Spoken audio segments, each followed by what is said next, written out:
Thank you for coming. My name is Leo Zhadnovsky. I'm a Principal Solutions Architect here at Amazon Web Services. And so for the next hour or so, we're going to be talking about advanced continuous delivery best practices. And so basically, if you've ever worried about your continuous delivery pipelines, your pipeline that takes your code from being code to being built, tested, ultimately all the way to production, if you live in fear of it breaking, you're definitely not alone. Luckily, so Amazon has over 20 years of experience running mission-critical systems securely, at scale, and with high availability. And over these more than 2 decades of experience, we've developed a series of best practices, and that's what I'm going to be sharing with you today. And we'll also focus specifically on security as well, so how to add automated security testing into your pipelines. And so I'm Leo Zhadnovsky. I'm a solutions architect at AWS, and I focus in modern application development and security as well. So let's talk about what you learn in this session. So first, we're going to talk about, again, some of these continuous deployment best practices that we've developed over the years. We're going to show you how and why you should employ these best practices yourself. We're going to talk about how to make our production pipelines safer by improving monitoring of production so you can identify issues quickly. We're going to talk about how to actually do your deploys safely. So if you have a failed deploy, you can quickly detect it and stop it before it gets to most of your production fleet. And we're going to also talk about modifying the behavior pipeline so that we only deploy production when it's safe. And that safety could be from like is my app up perspective or from a security perspective as well. And so we'll also talk about where and how you can integrate security testing in your CI/CD pipelines. So instead of just testing for security after the fact, like doing vulnerability scanning, how do you scan for vulnerabilities? How do you do static code analysis? How do you do other kinds of security safety checks in the process during your deployment pipeline? And lastly, I highly encourage you to leave feedback after the post-session survey. So if you're wondering, these slides will be sent to you at the end of the week, I think either today or at the end of the week, and they'll be posted on SlideShare. So to get that link, you just have to fill out the survey at the end. So before we begin, let's just talk about how continuous delivery works at AWS. So first of all, what is continuous delivery? So continuous delivery, let's first talk about continuous integration before we get to continuous delivery. So you've got different phases of your software development process, right? You've got the source, where you store your source code, you manage it, and you write your actual code. You then build that source code. So if it's a language that needs to be compiled, or you need to run some tests against it, you do that build. You do a bunch of pretests. So you can pretest meaning like unit tests. This is where you can put some of your security testing in place as well. Then you do a deploy. And so your deployment, you have different stages of deployment. You could have a staging environment. You could have a production environment. You could have an integration testing environment. So you deploy to the various stages, and you add tests in there as well. And then you do like a post test. So ultimately, when you've deployed everywhere, is everything up and running, or do we need to roll back? So continuous integration, that's when you just have a process that when there's a commit to the mainline branch of your source code, that automatically triggers a build and some basic testing, some unit testing, let's say. And you're not actually deploying anywhere in continuous integration, right? You're just building your code and testing your code. Then you've got continuous delivery. So continuous delivery is when you have an automated process that not only builds and tests your code, but deploys it ultimately all the way to production. Now, with continuous delivery, you have a manual gate. So you have somebody has to hit approve, right? And so you go and deploy to everything up to production usually, and then somebody goes and makes sure that it's a sane deploy and checks some stuff, and then they hit approve, and then it gets deployed to production. And so this is what most of our customers are going toward when they want to implement DevOps and automate their deployment process and all that stuff. However, there's also continuous deployment. So continuous deployment is when you go from source to build to pretest to deploy to post-test, ultimately to production without any kind of manual processes. So everything's automated. And so basically, as our customers, as they tend to work toward continuous delivery, they get better at automating things. They get better at their deployment process. And so then they achieve operational excellence, and some of them feel like, oh, well, this microservice, we feel pretty safe with just going full continuous deployment here. And so, that's typically how it goes. And then some of our customers, continuously deploy everything. But whether you do that or not, there's no right or wrong answer. It just depends on your appetite for risk and how you feel your automation is, and also what industry you're in. Like some industries have compliance requirements where you can't do that. So we have a question. I'm going to actually just take questions at the end, but we'll have time for questions for sure. So let's talk about just some basic best practices. So I'm not going to talk about these too much. We're assuming that you have these practices in place today. If you don't, I can point you to some reInvent talks you can watch as to how to implement them. But we're assuming that you should have your source code should be in some kind of version control system. For the purpose of this talk, let's assume Git, but it doesn't have to be Git. It could be TFS or really anything else. We assume that you've automated your build, so you don't have a process where somebody has to like manually SFTP a zip file into a server, right? Like you're using some kind of automated tool. You've automated, again, your build. You've also automated your deployment, because when you're deploying to more than one instance at a time, or more than one container, or more than one serverless function, right? If you haven't automated that, that's a lot of undifferentiated heavy lifting. You have unit tests in place. You have some integration testing in place. And you're employing, for the purpose of this talk, you're employing continuous delivery. So you already have this pipeline in process. And lastly, you have an operations dashboard. So you can see like what's going on, what the status of your deployments are. And so for the purpose of this talk, we're going to be talking about how to do this with AWS developer tools. So, but you can implement these principles with Jenkins, with open source tools, with partner tools. So it's not specific to that. Just for the purpose of this talk, we're going to use AWS tools. So let's talk about what tools we're going to be talking about in this talk. So for monitoring, we're going to be using Amazon CloudWatch. And also, CloudWatch has different parts of it, right? So there's CloudWatch, which you use to get metrics.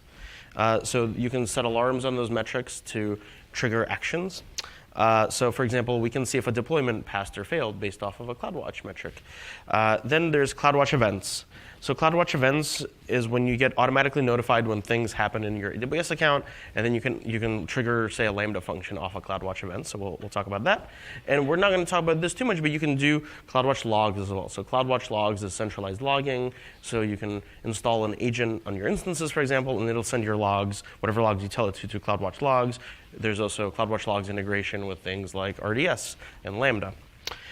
Then for software development, we're going to be talking about Lambda. So we'll have Lambda functions that do tests, that do various things. And we're going to use SNS. So SNS is the simple notification service. So SNS can be used to trigger an email or an action like an approval step in your code pipeline. And then for continuous delivery, we're going to be using CodeDeploy. So CodeDeploy, as of reInvent, can now deploy to EC2, to on-premise, to ECS, and to Lambda functions as well. And we're going to be using for continuous deployment, we're going to be using CodePipeline. So CodePipeline is going to shepherd our whole deployment process and move things from one stage to another. And for security, we're going to be, I'll be talking about a bunch of tools, but in the pipeline I described, we're going to be using Amazon Inspector. So Inspector is a tool that we have where you can run basically different kinds of packages of assessments against your instances. So for example, I can see, are there any CVEs that are active in my instance? So do I need to update my OpenSSL package or something, right? So we're going to automate a run of that in our pipeline. And then for testing, we're going to be using actually both Lambda and CodeBuild. So CodeBuild allows us to build our code. It also allows us to do things like unit testing or security testing. And I'll talk about that. So let's talk about the different software release steps. And looks like there's a bit of an error there. That's fine. It's a source there, right? So let's talk about our software release steps and how they map to AWS services. So for the purpose of this talk, for storing your code, for version control, we're going to be using code commit. For building your code, we're going to be using CodeBuild, or also doing unit tests. For testing, again, you can use CodeBuild. Most of our customers also use some kind of third-party tooling for that as well. So if you're doing UI testing, integration testing, probably using a third-party tool for that. And for deployments, we're going to be using CodeDeploy.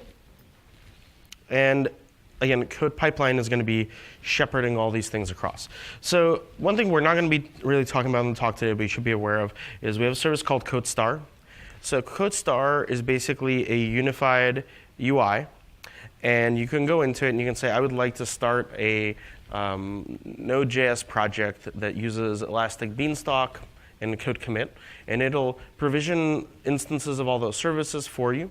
And it'll get you an environment that works, that uses CodePipeline, code commit, Elastic Beanstalk, whatever the template that you click on has, and it'll get you up and running in a few minutes. So if you want to try to use all these services without having to manually set them up, CodeStar is a really good way to go. It also has like a wiki tab, it can integrate with Jira, and it'll show you in one UI where everything is.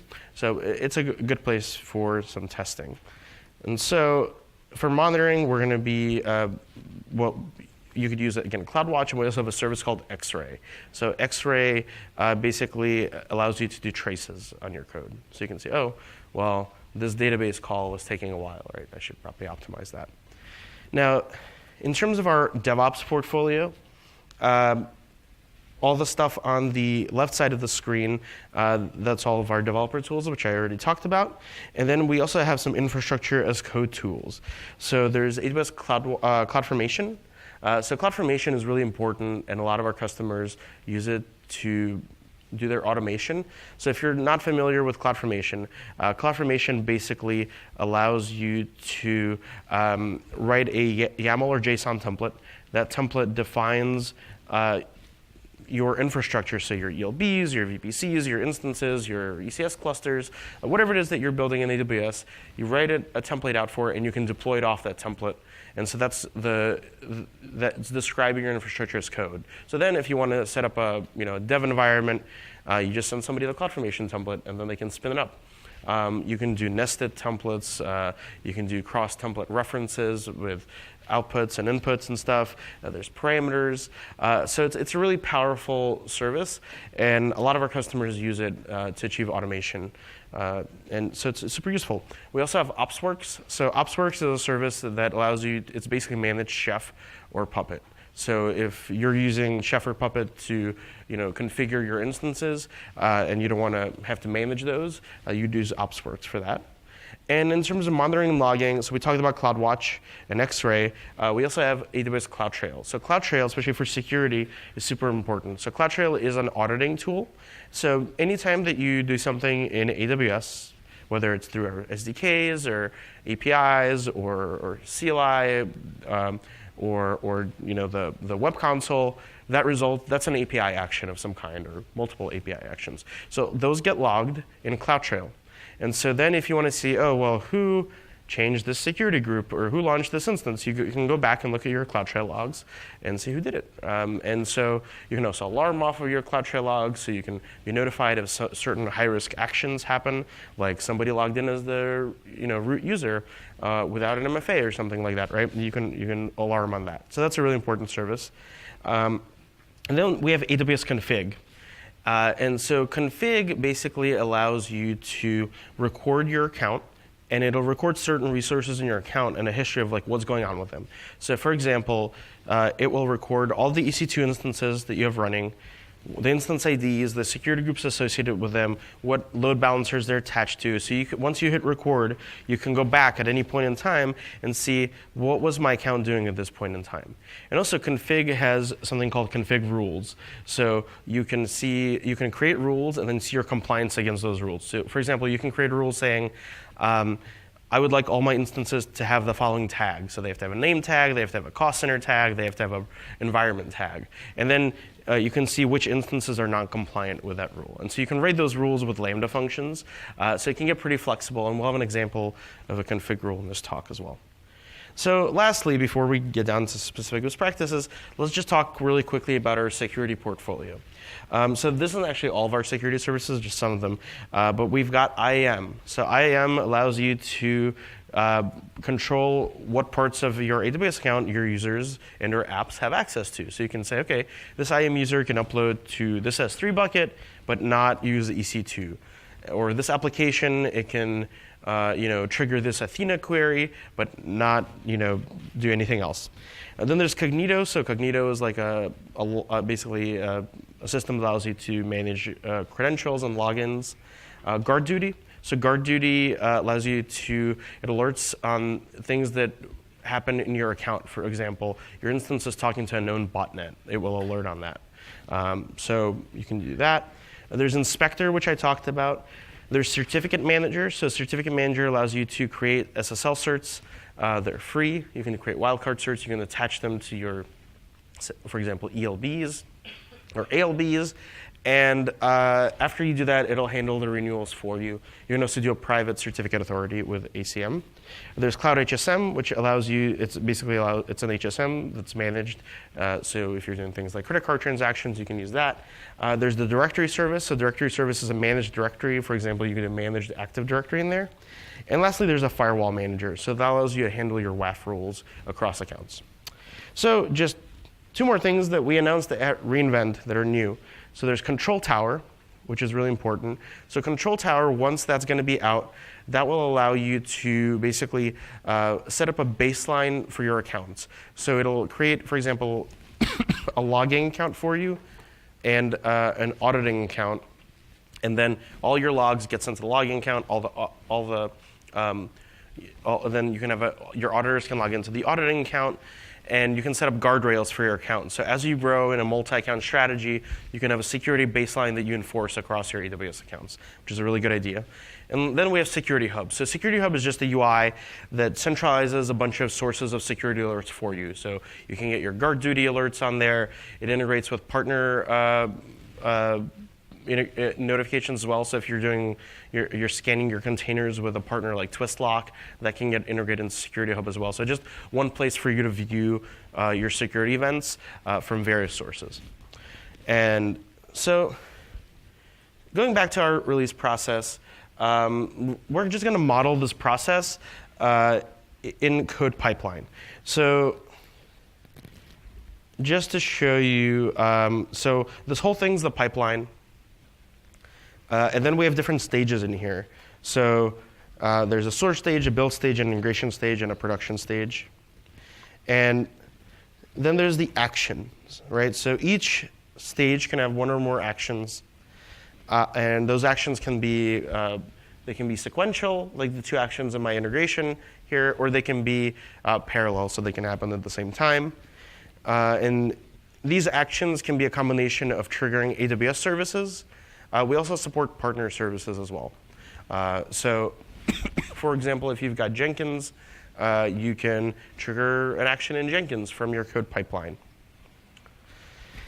And then there's transitions. So when one stage finishes all the actions and it's successfully complete, you transition into your other stage. And you can disable these transitions programmatically. So for example, if a test fails, you can have a script that just disables your transition.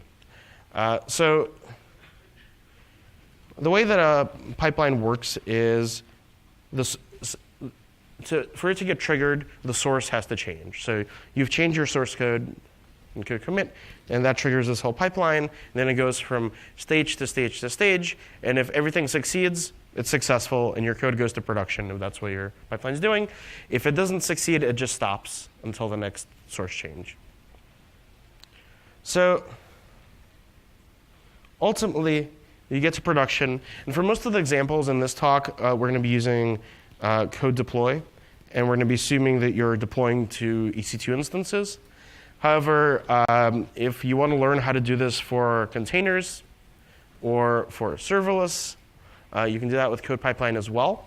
And there was a talk at reInvent that covered that specific use case. So it's up on YouTube now. So if you look for that talk on YouTube, you should be able to find it there.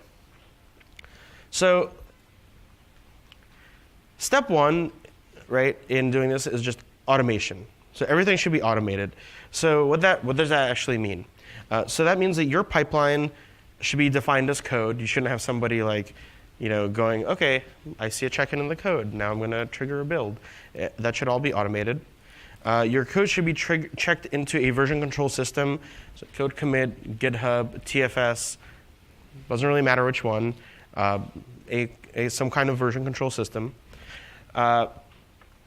You should be able to easily use a combination of AWS and third-party services to do things like deploys, tests, so on and so forth. And it should be able to provide really quick feedback on the success or failure of the pipeline. So if something fails, the developer who's writing the code should know really quickly so they can go in and fix their code and do another pipeline run. And it should remove the undifferentiated heavy lifting with releasing code to production. But also, so basically it should make developers' lives easier. So they can just focus on writing code and committing it. And then after they do that, this whole process kicks off. But also, it should add guardrails for developers. So for example, if I'm a developer and I create a pipeline that just goes straight to production from my source code without any testing, I should have a process that picks that up and disables it and doesn't let you actually deploy to production. So whatever standards you have for security standards, for example, for your pipelines, you should be able to enforce them, right, to make sure that everything that goes to production complies to your standards. So let's talk about opportunities for automation. So first of all, continuous integration process, so builds, integration tests, UI testing, that should all be automated. So for builds, you can do, again, CodeBuild. For integration and UI testing, usually it's third-party tooling. For UI testing, like I've seen, for example, there's a talk a few years ago at reInvent on doing Selenium. So there's different things you can do there. Your health checks should be automated, so you should be able to see, is what I just deployed actually up and running? Security tests, so static analysis of your code, vulnerability scanning, and again, scanning your actual pipeline for compliance to whatever your standards are, such as don't deploy straight to production. That should all be automated. Application tests, so synthetic user tests, APM. There's AWS tools like X-Ray. There's third-party tools like Datadog and New Relic and others that you can use for that, to automate that. And for notifications and alerts, so CloudWatch Alarms is the AWS service, but there's also all kinds of third-party tools. So again, Splunk, Datadog. You can use SNS, which is an AWS service. And we have a lot of our customers who get alerts on their Slack channels, right? Who have pager duty, so you have a call tree of, okay, this alarm is firing, so now it's going to text this ops person, and if they don't reply, it's going to call this other person. So you can do that kind of thing with pager duty. So let's talk about how do you do this with build and unit tests. So we got our pipeline here. So the first thing we do is we're going to trigger the pipeline because the source code has changed. And then, so basically what happens in the source stage is CodePipeline takes your code out of code commit or out of your source code repository. It zips it up and puts it in an S3 file, or a file in S3. And then it sends it off to the next stage. So in this case, the next stage is going to be CodeBuild. And the way CodeBuild works is CodeBuild spins up a Docker container that's temporary. The Docker container could be one of our preset containers, or if you have a custom build environment with some tools that you want for CodeBuild, you can provide your own Docker container image. So it's going to spin up a Docker container with that image in it, and it's going to run whatever commands you tell it to run. So in this case, it's running the build and unit tests. And assuming that succeeds, then it goes into your integration environment. So you've got presumably an auto-scaling group with instances that is part of your integration environment. So it's going to use CodeDeploy to go there. And then it's going to kick off your UI tests and integration tests. So let's say you're doing Selenium and you're doing it in CodeBuild, and it's testing how your app looks or works on Firefox and Chrome. And then you have an integration test that's using some kind of third-party tool to see how your app interacts with the rest of your environment. And so that's typically how that works. And so basically, the other thing that's really important here is if any of this fails, you should be notified of it. So for example here, we've got a change. It went through all the build and unit tests successfully, but it failed on the Firefox test. So what should happen then is you can configure CloudWatch events to look for failed actions. So you can say, oh, if something in my CodePipeline fails, if an action fails, I'm going to trigger this Lambda function. The Lambda function, all it's going to do is notify my Slack channel that my build has failed. So now as soon as it fails, within seconds, my Slack channel, I have a notification. I know this has failed, and I know to go in and fix it as developer. Then we have another change that goes through, and it fails on CodeBuild this time. So it doesn't even get to the UI testing. And so again, it's going to trigger the same exact Lambda function, and now in Slack, I know that this has failed. So let's talk specifically about how to integrate security testing into your pipelines. So first is, where possible, you want to integrate the testing directly into the pipelines. You don't want to have it like outside your pipeline or do it after the fact. You want to catch security issues before you get to production, right? So if your pipeline produces Amazon machine images or Docker containers, you can scan them during your pipeline. So you can use something like Inspector to scan an instance based off of an AMI that you built in your pipeline. You can use open source and commercial tools like Claire and Twistlock to scan your container images for security issues. If the tool you're using that you need to trigger, the security tool that you need to trigger, has an API, you can use a custom Lambda action CodePipeline to trigger it. So you can insert an action in CodePipeline that triggers any Lambda function. So let's say you're using some third-party tool. You're just going to have a Lambda function that calls the API for that tool and tells it to start a security test, for example. And if a security test fails, the pipeline stops, the code doesn't make it to production, you've averted a potential security incident, right? So that's all good stuff. So let's look at what a pipeline would look like, for example, for scanning your Docker containers. So in this case, this is actually a new feature that was announced at re:Invent. My source stage is actually not code commit or GitHub, it's ECR. So I have so ECR is our container registry service. So I have a container registry, and so presumably I have either another pipeline or earlier stages in this pipeline that build my Docker container and put it into this ECR repository.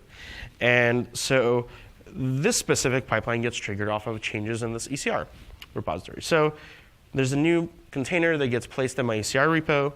That then triggers the pipeline. Then we have a Lambda function that triggers Claire. So Claire is this open source container static analysis tool. Again, you can use Twistlock. CodePipeline isn't opinionated on what tools you use. There are some native integrations with some third-party tools, but if those integrations don't exist, you can just use the Lambda function. So in this case, I'm using Claire. So that gets triggered, it gets passed, it succeeds, and then again we just go onto our integration environment, just in the last example, and we trigger our UI and integration tests. And so again, same thing as last time, if it fails, we get a notification on Slack and we know to fix something. So what about AMIs? What if I'm building AMIs during my pipeline? So in this case, I have a code commit repository, and I'm building my AMI with CodeBuild and Packer, which is an open source tool. So my pipeline is triggered with a source change in code commit. I then build the AMI. So great, I have an AMI, but how do I test that AMI? Right? So you have to launch an instance off of that AMI. So I have a Lambda function that launches that instance. I then have a Lambda function that triggers Inspector. It's going to do so the Inspector does an assessment against this instance based off the same I just built. And it's going to check for things like, do I need to update OpenSSL or the kernel or other security requirements? There's different packages in Inspector that you can run. So for example, CIS benchmarks, CVEs, PCI compliance, so on and so forth. And assuming that all succeeds, I then have another Lambda function that kills my test instance because I don't need it anymore. And that would be a sample pipeline for AMIs. And if you want to actually learn how to build AMIs with CodeBuild and Packer, we have a blog post on that. Again, we're going to share all these slides with you, so you don't have to write down the URL, but check out this blog post. And so lastly, what if we just want to do a security, like a custom security test? So I have a script, for example, that it tests, let's say we're building a Python package, and it's going to test the requirements.txt file to make sure that it's only putting in whitelisted Python eggs in there, right? And so in this example, again, I'm triggering off of source code change. I run my tests in CodeBuild. And then if that succeeds, I deploy.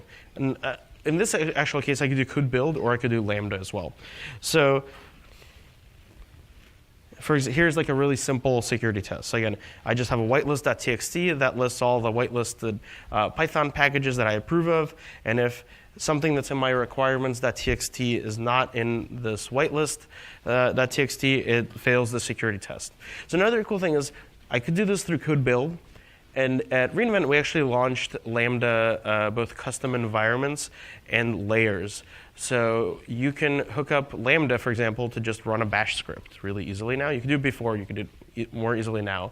And so instead of having to, pop up CodeBuild, which is still a pretty lightweight service, I could just have a Lambda function that just runs this bash script, right? And it's going to be really lightweight. So that's another option there. And another example of a test I could do here is, let's say I want to scan for AWS credentials. So I do not want IAM credentials in my code, right? That's bad. If that is my source code repository, that means it could be public, it could leak. We don't want any of that to happen. You should be using IAM roles, right? So I could have a script that just scans for IAM credentials in my code. And that's a really easy bash script. In fact, I think we have a script for Git called AWS Secrets that you can implement on Git check-in for that. But that's another example of something that you could do here. And so just some security tool options. Again, for containers, there's Claire and Twistlock. I'm sure there's others. These are the ones that I've seen. For instances, scanning instances, Inspector is really great. And for custom testing, CodeBuild is great, so you can put in any commands you want in CodeBuild. And Lambda, now that especially you can do custom environments, it's really easy to do a test in Lambda in whatever language you want. So what about the actual governance of our pipeline itself? So that's great that we have all this testing built in, but again, we want to block badly developed pipelines. So again, going straight to production, not having a testing stage, things like that. So an insecure pipeline could introduce risk, and then if you have a security issue, right, that could mean reputation loss, financial issues, right? You want to avoid all of that. And so we're going to learn about how to leverage AWS config to ensure that our pipelines are configured to whatever our standards are. And so the first thing that you want to do is build config rules. So again, a config rule alerts when the pipeline is not configured up to your best practices. So you create a config rule that says every pipeline must have a source, a build, a test, and then a staging deploy and a production deploy. And so it'll scan basically all your pipelines, and if any pipeline is created that's non-compliant, you can trigger a Lambda function that disables the transition to production in your pipeline. So your code won't get to production. So we're going to talk about how to do that here. So one way to do it is, again, CodePipeline has this thing called approvals, right? And so in this example, our code's going from code commit into build stage, and then there's an approval. So usually this manual approval is manual, so somebody has to go in and hit approve. But because CodePipeline is API-driven, you can actually automate that. So what happens is when this approval stage gets hit, you can configure it to trigger an SNS topic. So again, SNS is our simple notification service. And when you have an SNS topic, you can have different subscribers to it. So you can have that subscriber be an email address or an HTTP endpoint. Or in this case, we're going to trigger a Lambda function. And so the Lambda function is going to basically talk to AWS config and check that rule that we've configured. and says, okay, is this pipeline compliant with this config rule about pipeline safety? And it'll return that result to the Lambda function, and the Lambda function can go in and trigger the approval and says, okay, this is approved, this is good, or it's not good. And that'll determine on whether your code gets into production or not. So then we also can have a config rules-based safety check. So what this means is instead of having the last thing we just did, it's great, but it depends on your developers putting that approval stage into their pipelines, right? So if they don't put that in, their code can still go straight to production. So you can if you do a config rules-based pipeline safety check, that actually acts outside of the pipeline. So it doesn't matter if they put it in or not. It's gonna enforce the pipeline safety. So basically, what we do here is we would add a rule to config rules. And so config rules has pre-built rules, and also you can do custom rules. So in this case, we just added a pre-built rule for pipeline. And so this just checks whether the first stage of the pipeline performs more than one deployment. So we want the first stage of the pipeline to, if it's deploying, to just deploy to, like, say, staging, not staging in production. So we're going to use that rule instead of building a custom rule for this case. And so when you create the rule, you basically, this is in config rules, right? So you pick an event pattern. So you pick, okay, config rules compliance change.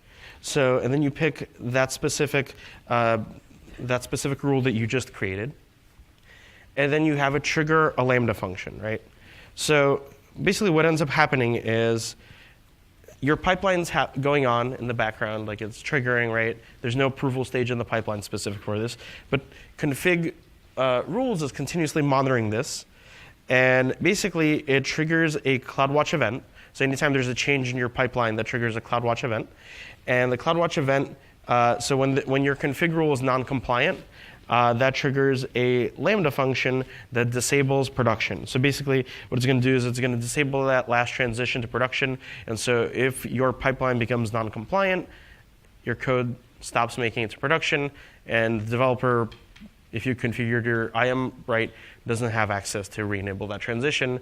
What they have to do is fix their pipeline. And once they fix it, it'll see that it's compliant, and the Lambda function will automatically re-enable it. So that's one way to do that. So just a summary on this. Again, you want to use config rules and CloudWatch events to automatically remediate your non-compliant pipelines. You can also add a common action across all your pipelines that triggers this approval. But again, that means you have to manage and make sure that that is in fact the case across all your pipelines. And you probably also want to just provide your developers a best practices pipeline to start with. So instead of having them just do a new pipeline from scratch every time, what you probably want to do is have a CloudFormation template that says, okay, when you're getting started, use this CloudFormation template, and it'll set you up a baseline pipeline that conforms to all of our standards, and you can customize it from there. And so you can do that through CloudFormation. You can also do it through Service Catalog, which also works with CloudFormation. So if you have a Service Catalog, which is one of our services, the developer would go to the Service Catalog console, and there'd be a product there called Pipeline. They'll click on it, and it would deploy the pipeline for them. So that's a really easy way to make your developers' lives easier. And again, you can implement approval actions in pipeline, and they don't have to be manual approvals. You can automate those as well. So let's talk about deployment health. So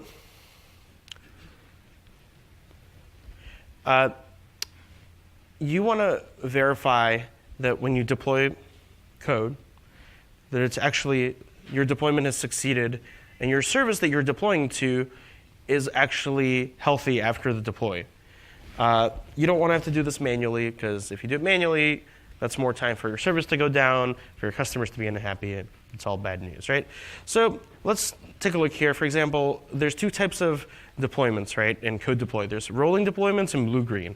So the rolling, this is what a successful deployment looks like. We've got version 1 of our code, and it's going through all of the instances in my auto-scaling group for my app, and it's going through them one at a time, and upgrading version 1 of my code to version 2. And so this has all succeeded This is great. It also, while it's doing this, CodeDeploy takes those instances out of the load balancer, so they're not serving traffic while the update's going on. So you have a zero downtime deploy, right? In case of a failure, what happens is if you don't configure anything, it's just going to go through and fail, and then your service is down, right? So you don't want that. So you want to add safety to your rolling deployments. So what you want to do is validate each host's health after you deploy it. Ensure that a minimum percentage of your fleet is healthy. Basically say, OK, if more than 25% of my deploys fail, stop the deploy. So at least then I have 75% of my fleet that's still healthy with the old version of my code. And CodeDeploy also supports rollback. So you can roll back to those remaining 25% that have the new broken code in them back to the old code if you need to. So let's take a look at how that works. So first of all, you want to have, in CodeDeploy, there's different lifecycle stages, right? So there's a validation stage. So in this example, you write a script that validates your service. So it could be something as simple as, on the instance, I'm going to run curl against localhost and the endpoint of my service, and make sure I get a 200 back. If I don't get a 200 back, it's failed. Or you can make your validate step more complicated if you need to. But again, you're just running a script, so that script could be anything. So let's take a look here. So now we've added validation. So we've succeeded.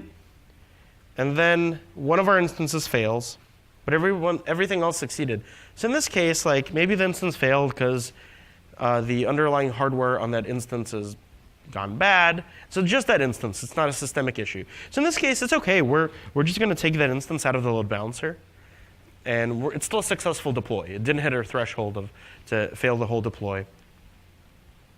So you don't want that to be a failed deployment, right? By default, it would be. You want that to be a successful deployment. So you can use something called minimum healthy hosts. So you can say, OK, if 70% of my hosts are healthy, that's a successful deploy. So in this case, we've had one failure, 90% are healthy, and that's fine. So you can configure that all in CodeDeploy. So now we have another deploy, and now we've got 4 instances failing. So now that's a much more significant issue. And so then it's going to cause that whole deploy to fail and potentially roll back if you configure it as well. So the way to do that is when you configure your deployments in CodeDeploy, there's deployment configuration stage. And you can there's a bunch of built-in configurations, like one at a time, all at once, half at once. You can also do custom ones. So you can create a deployment config that says, for example, 2/3 of my instances have to be healthy, so 66%. So you can do custom deployment configurations as well. And also, you want to configure rollbacks. So this is a built-in feature of CodeDeploy. So when a deployment fails, rollback. When alarm thresholds are hit, rollback. So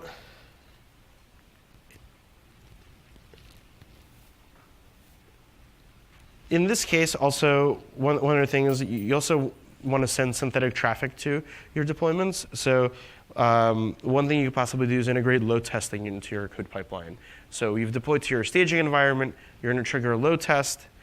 And then if that doesn't cause your application to crash, then you can move forward with that. So you can do that. For example, there's a third-party testing service called BlazeMeter, and you can trigger that from CodePipeline. So now let's talk about blue-green deploys. So blue-green deploys, the way they work is you've got 2 groups of instances. You've got your blue group and your green group. So if you've got a failed deployment with those, what happens is your group of existing instances, in this case the blue group, doesn't get touched, right? They're still there, they're serving traffic. And so when you do a new deploy, you spin up a new group of instances, and you start deploying to them. And let's say they fail. Then it doesn't matter. Like you haven't shifted traffic over to them, right? So it fails, you terminate those instances, but your traffic's still being served to your original group of instances. So not only have you not had downtime, you also haven't decreased capacity on your service, right? Because it hasn't shifted. So a successful deployment would look like this. You deploy to the green group, and it deploys successfully. And you've validated that the app works afterwards.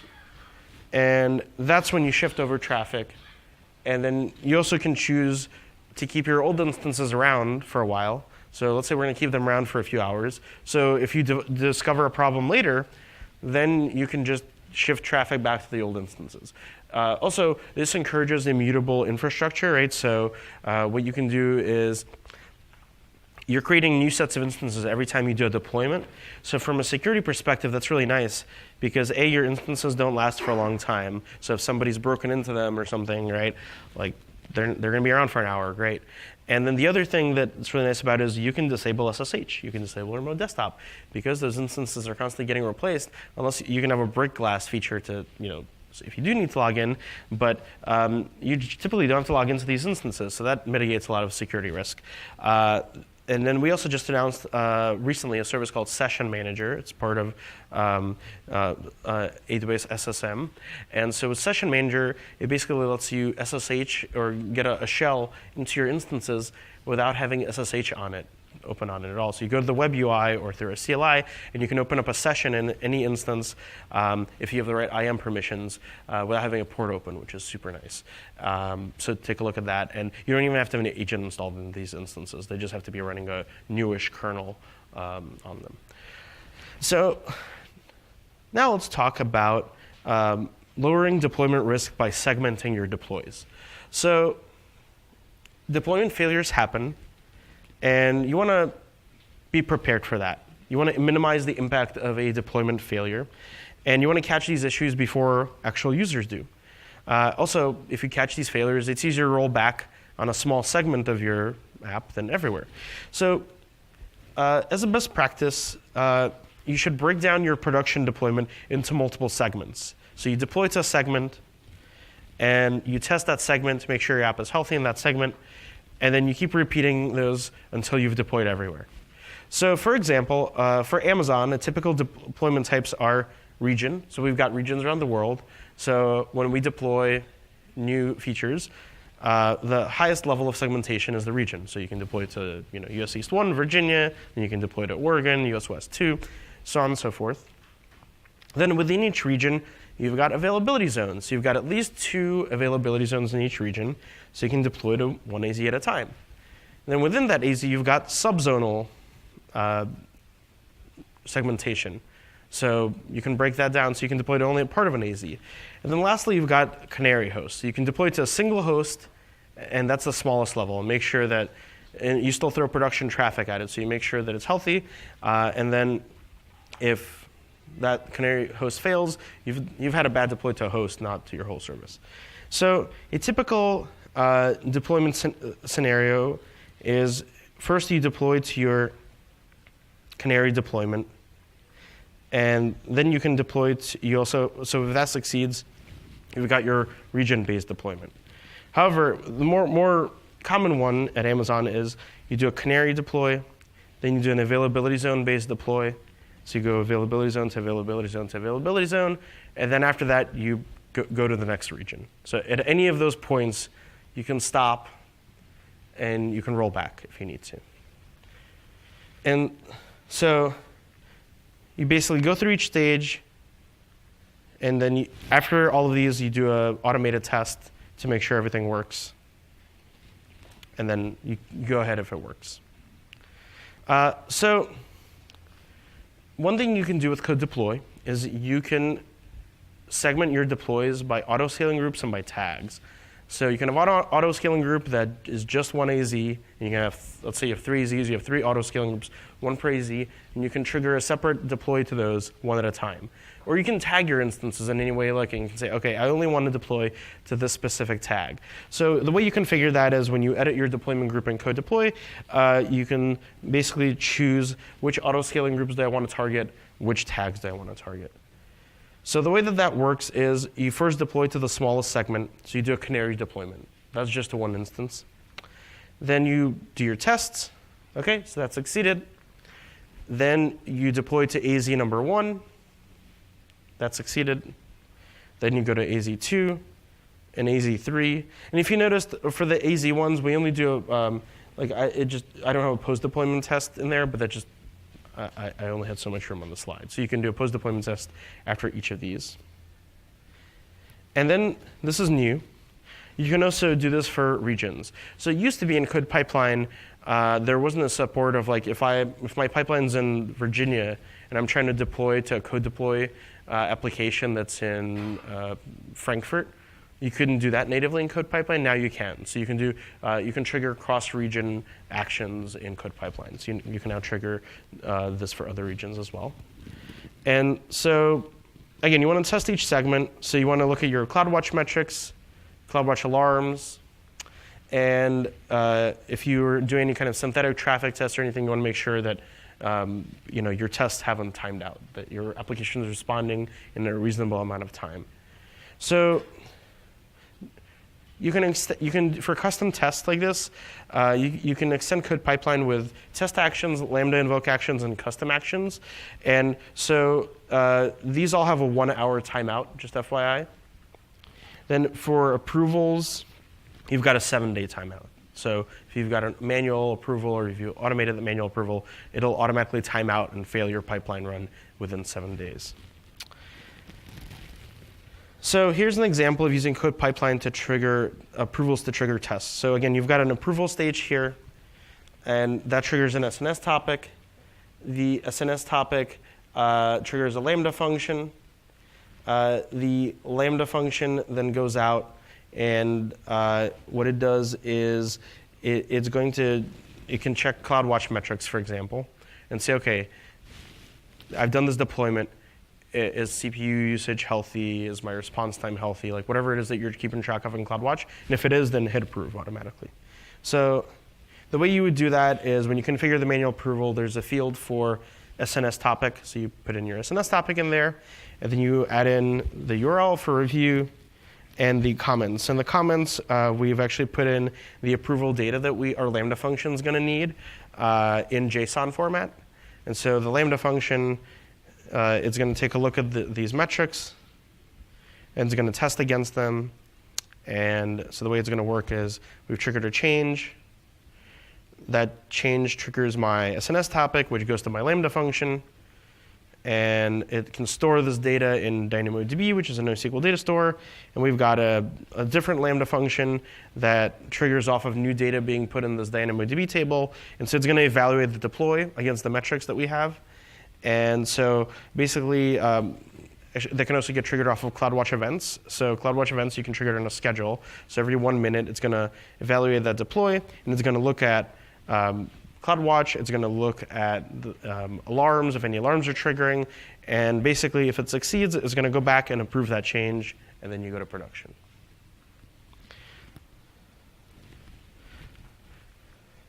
So here's what that function would look like. Again, it's putting the approval data into DynamoDB here. And it's parsing the JSON that we sent to it. And so that is that. And the evaluate function, again, that's just looking at this data that's now in DynamoDB, and it's going to see if it's approved or not. So one final thing here. So Canary deployments. So Canary deployments, they need to have their own metric stream. Because if you look at the metrics for like all of your production hosts, one host is going to get drowned out, right? So it's not going to know if that host is unhealthy or not because it's going to get averaged out. So you need to make sure your Canary deployments has its own metrics that you're judging it by, and it doesn't just go into like the whole auto-scaling group or whatever else you've got there. So just a summary here. Again, you want to segment your production to reduce the impact of a bad change. You want to minimize your segmentation, at the very least by region, but probably more likely you want to do a Canary deployment per region. And you probably want to also segment by availability zones, maybe even subzonal. And you want to make sure that each segment is successful before moving on. So just one last thing here, this really quick. As of 2018, November of 2018, you can now use one CodePipeline to deploy to multiple regions. And you can do this for both greater availability. So if you have a global application, you've got users around the world, now they don't have to go to your one region that you're in, so you can have your application multiple regions, and lower latency. So again, if I'm in Japan and I'm trying to get to an app in Virginia, that's going to take a while, right, because of latency. So now if I'm easily deploying to multiple regions, it makes more sense. So the way this would look like in a pipeline is the same process we use here, but basically at the end of deploying to region 1, we just trigger the same kind of segmentation and production deploy in region 2 and then region 3, and so on and so forth. So let's just summarize what we've learned today, and then I'll take some questions. So you want to make your pipeline safer. So you want to identify your production issues quickly, and you can do that with automated notifications and continuous testing. You want to add security testing to your pipeline, so that comprises of static analysis, vulnerability scanning, and also the compliance of the pipeline itself. And then you want to deploy changes safely. So you want to segment your production deployments and also manage your deployment health, so make sure that you know whether your deployments are healthy or not. And you want to improve your latency and availability of your app by deploying across regions. And lastly, you want to automatically decide whether you actually want to deploy to production or not. So if you have a non-compliant pipeline, block it. So if you want to actually learn how to do some of this stuff, specifically the security testing that I talked about today, stick around at 1 to 4 p.m. today. There's going to be a lab that basically allows you to implement automated inspector scans and automated security testing in your code pipeline. Also, just some reInvent sessions that you can watch on YouTube. So these are all kind of related to DevOps and CI/CD. So you probably want to take a look at those. And I'll take some questions now, but just make sure, again, you fill out the evaluation survey. That's how we know. This is actually the first time I've done this talk, so that's how we know what we would need to improve and how we can do better. So yeah, thank you. And any questions? Yes, over there. Yeah. Yeah.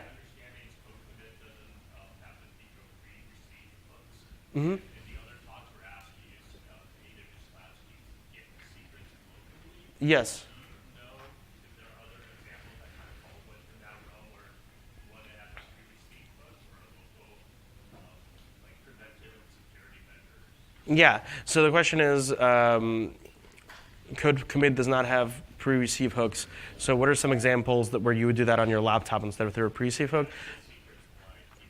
Yeah, so yeah, Get Secrets is the plugin that we have that basically when you do a commit, it'll automatically scan for AWS credentials. So yeah, I don't know of any specific examples, but also we have customers who, like for CodePipeline, you don't have to use code commit.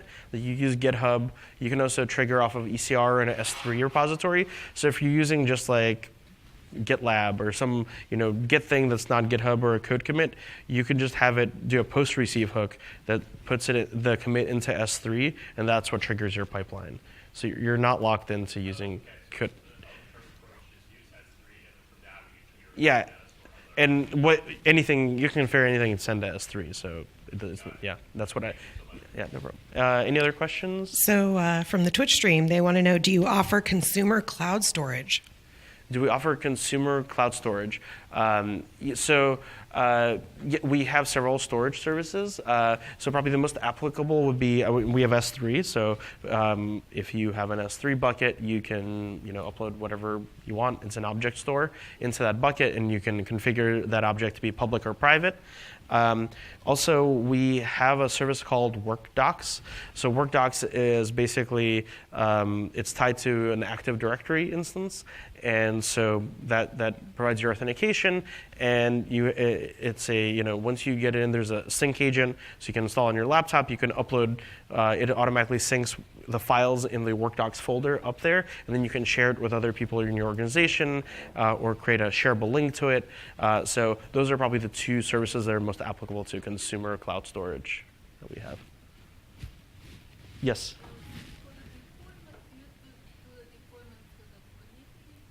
Sorry, what was last? Do you do the deployment to the what? Kubernetes. Do we do deployments to Kubernetes? Yes. So for CodeDeploy, it supports basically ECS for deployments for containers, also EC2 on-premise and serverless. If you want to deploy to Kubernetes, what I would recommend is you can use CodeBuild for that. So in CodeBuild, you can run any kinds of commands. So you can have a CodeBuild project that just uses the Kubernetes CLI to trigger a deployment. That's what I would do right now. Yes? For control tower, Mm-hmm. let's say you want to restrict like SSM access to like a set of instances, Yeah. is that like a guardrail that's based on some kind of IAM policy? Okay, so the question is, for Control Tower, if you want to do something like restrict SSM access, is that something you can do as a guardrail in Control Tower? So Control Tower is not out yet; it's in preview, so I'm not 100% sure. But you can definitely have an IAM policy that that gives you or doesn't give you access to SSM, and I would imagine you can have a CloudFormation template that enforces that in every account you have creates a user with SSM access and creates other users without it. So it seems like something you should be able to do in Control Tower once that's out. Yes. Any other questions? Yes. Yeah, so the question is, do you ever configure any kind of stress tests on the Canary? Yeah, you can. So one thing I've done is we have a partner called BlazeMeter. So it's a third-party load testing tool, and you can load like JMeter or other types of common load testing tools or load testing scripts into it. And you can trigger that load test through an API. So after your Canary deploy, you can have another action that triggers BlazeMeter against that Canary instance. And if it gets marked as, and you can define in the load test what's considered a failure. So if the response time gets over a certain amount of time, or if it just stops responding over this level of concurrent users, it gets marked as a failure in your deploy stops. You can also just do that natively. Like you can have like a Lambda function that generates synthetic traffic, or you can have a Lambda function that spins up an EC2 instance with JMeter on it and triggers a load test. So yes, there are a bunch of ways to trigger stress tests. Yes, over here.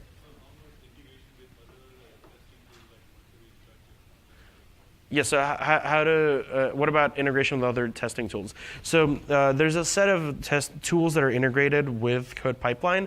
If it's not natively integrated, you can do either a custom action or a Lambda function. So Lambda function, you just trigger a Lambda function that triggers whatever third-party tool you're using.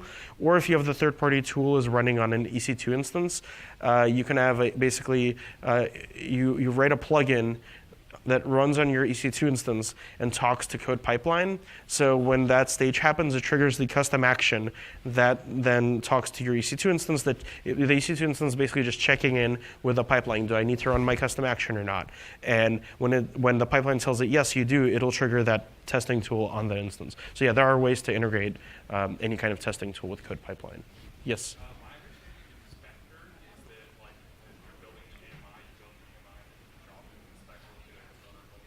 Mm-hmm. Yep. Is there any, but currently you guys are kind of going to Player, Twistlog, or some other third-party tool for container Yes. analysis? Do you guys have any plans, or is there anything in the works for having Inspector be able to manage Right. So the question is, do we plan on extending Inspector to be able to do things with containers instead of using a third-party tool? So we typically don't talk about future roadmaps and stuff for that, but I've heard that request a lot. So the way we decide whether we're going to add a new feature or not is just based on how many people ask and customer feedback. So that's something I can certainly I'll add in. I'll +1 that request, which I've seen before, to the Inspector team, and that's basically they'll prioritize accordingly. Okay, I think we're out of time, but I'm going to stick around, so if you have any questions, I'll be out there to answer them. Thank you, everyone.